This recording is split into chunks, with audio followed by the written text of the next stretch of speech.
কবিতা পাঠের সময় এখন। আজকে আমি আমার নিজের সদ্য প্রকাশিত একটি বই থেকে কবিতা পড়ব। দিশারি মুখোপাধ্যায়ের অতি সম্প্রতি প্রকাশিত কবিতার বই স্পর্শের ভেতর থেকে নুন। স্পর্শের ভেতর থেকে নুন। এই বইটির প্রকাশক দৈনিক বজ্রকণ্ঠ, আগরতলা, ত্রিপুরা, রাজেশচন্দ্র দেবনাথ। বইটির প্রচ্ছদ যা আপনারা দেখতে পাবেন সেটিও রাজেশচন্দ্র দেবনাথ কৃত।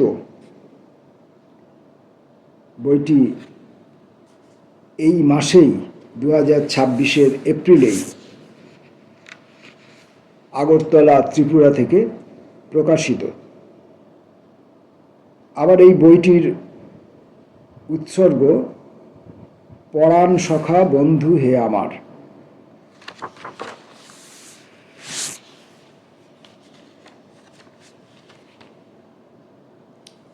আমি এই বই থেকে কয়েকটি কবিতা পড়ব। প্রথম কবিতাটির নাম বাবা। তোমার ছবির দিকে তাকাতে পারি না, কষ্ট হয়। ফুল হাতা একটা সাদা গেঞ্জি, একটা সাদা ধুতি পরে চেয়ারের ওপর বসে আছো তুমি। একটা হাত চেয়ারের একটা হাতলের ওপর, অন্য হাতটা নিজেরই কোলের মাঝে। চোখ ভরা যন্ত্রণা নিয়ে তাকিয়ে আছো আমার দিকে। দেখে মনে হয় না সে যন্ত্রণা তোমার, হয়তো আমারই। তোমার কেবল অনুভব। স্বেচ্ছাবসর। তোমার অন্বেষণ প্রায় ছেড়েই দিয়েছি। ট্রলি লাগানো একটা ট্রাক্টরের ইঞ্জিন মাতালের মতো অবিরাম যাওয়া আসা করছে আমার নীরবতাকে ধর্ষণ করতে করতে। পৃথিবীর সমস্ত কবিতার সঙ্গে আলাপ করার ইচ্ছে জাগে আমার, যা সেই মাতালটি পছন্দ করে না। তোমাকে খুঁজি না আর যেন, যারা চেয়েছিল বুঝি না তাতে কি এমন স্বার্থ রক্ষা হলো। খুঁজি না, খুঁজি না। আমি ভাস্কর্য ভাঙা পাথর হলে কার লাভ বুঝতে পারি না। অনিশ্চয়তার গায়ে। এইখানে এসে আমি আমার একাকিত্বকে খুঁজি। সে তোমার একগাছি রূপলি চুলের মাধুর্যের গায়ে লেগে থাকা বিকালের বিষণ্ণতাজাত সৌন্দর্য। চতুর্দিকে যেন অবয়বহীন প্রচুর মানুষ সীমাহীন সরব নীরবতা নিয়ে অপেক্ষায় আছে, যারা জানে আজ খুব সকালেই ভূমিকম্পে পৃথিবীর অনেকটা আয়ু কমে গেছে। অনিশ্চিতির বুকে গড়ে ওঠা বহুতল আশা বহুমূল্য অলংকার তৈরি করছে সময় গলিয়ে। বহু বহু দূর থেকে আমি তার সঙ্গটুকু নিয়ে অবিরাম পায়রা আঁকছি জীবনের গায়ে। যে জীবন পড়ে পড়ে নষ্ট হয় তোমাদের বুকে কোনো প্রেম নেই বলে। মায়াই মুক্তি, মায়াই মুক্তি, মায়াই মুক্তি। বসে আছি কাঠের চেয়ারে 90 ডিগ্রি কোণে। কোলের উপর একটি বই খোলা আছে, তাতে মায়া মুক্তির উপায় লেখা দেবনাগরী অক্ষরে। মায়া মুক্তির উপায় লেখা দেবনাগরী অক্ষরে, যার প্রতিটি বর্ণের মধ্যে তোমার মুখের উপস্থিতি আলোকে উজ্জ্বল করছে। তুমি তো তোমাকে চেনো না, চিনবার জন্য রাস্তাকে যেভাবে অভিবাদন করতে হয় তা করতে চাও না। আমি এবার চেয়ার ছেড়ে উঠব, বাইরে যাব, বাইরে যে তরুলতাটি দেয়ালের অদূরে দাঁড়িয়ে, তাকে ডেকে আনবো ভিতরে, কারণ মায়ার ভিতরে অপরূপ মুক্তি ফুটে উঠছে নিজস্ব অক্ষরে। দুঃসময়। ছাদের উপর যে মেয়েটিকে আমি কাজে ব্যস্ত থাকতে দেখছি এক যুগ ধরে ইদানিং সে খুব রোগা হয়ে যাচ্ছে। ওই বাড়িটির চারপাশে 10-12টি রুটের বাস আসা যাওয়া করে। বাসগুলোয় যথেষ্ট ভিড় হয়।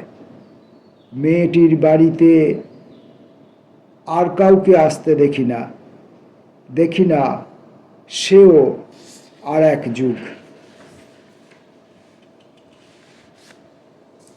জ্ঞান। এই চেয়ারটি জানে, এই ঘর জানে ওই রাস্তারূপী সময়, কেবল তুমি জানো না। এই গাছ, ওই লতা, এ শহরের সব পাখি জানে।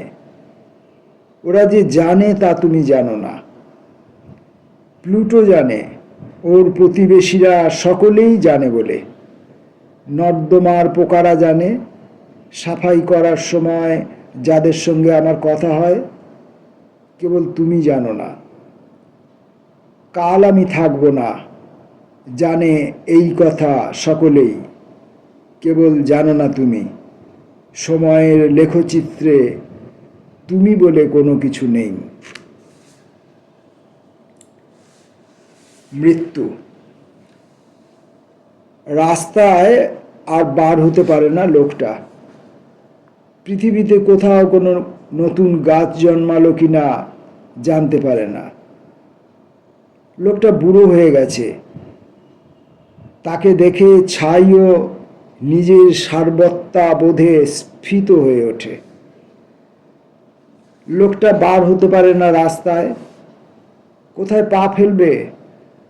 চতুর্দিকে ছড়িয়ে পড়ে আছে বিশ্বাসের গুঁড়ো গুঁড়ো, মৃতদেহের গুঁড়ো। স্পর্শের ভেতর থেকে নুন। আমার এই সদ্য প্রকাশিত কাব্যগ্রন্থটি থেকে আমি কয়েকটি কবিতা পড়ছি। ব্যবচ্ছেদ। একদিন টানা 24 ঘন্টা আমার চুপ থাকা চলবে।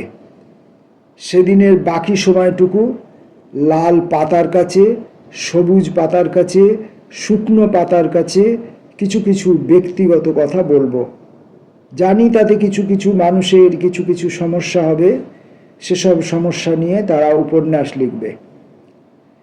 একদিন টানা 24 ঘন্টা শুধু কথা বলবো। সেদিনের সম্পূর্ণ সময়টুকু আমার মুখ বন্ধ থাকবে।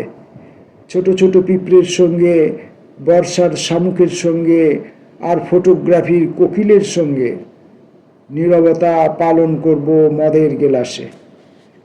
একদিন তোমরা সবাই উলঙ্গ হয়ে যাবার ভয়ে আমার একটা ছবি ছিঁড়ে ফেলে দেবে। পরের কবিতাটি সমর্পণ। ভালোবাসার দিনে আমাকে তা দাওনি, কারণ নষ্ট করার মতো সেটা তোমার পর্যাপ্ত পরিমাণে নেই। আজ আর ভালোবাসার দিন নয়। আজ তুমি যত মন চায় আমাকে ঘৃণা করতে পারো। সেটা তোমার বুক থেকে যত কমবে, সুস্থতা ততই বাড়বে তোমার। ভালোবাসার দিনে আমি 100টা ধারালো ছুরি কিনেছি তোমাকে উপহার দেব বলে। তোমার হাতে রক্তাক্ত ছুরি দেখার স্বাদ আমার বহুদিনের। আমার বুকের কোনো বীমা নেই, ওয়ারিশ নেই। আজকের মতো শেষ কবিতা, অস্তিত্ব। ক্যালেন্ডারটা প্রতিদিন একটু একটু করে ছোট হয়ে যাচ্ছে, যেন ছিঁড়ে যাচ্ছে। না, ঠিক ছিঁড়ে যাওয়া নয়, যেন পোকায় কেটে কেটে খেয়ে নিচ্ছে। ক্যালেন্ডারের তারিখগুলো নিশ্চয়ই খুব সুস্বাদু।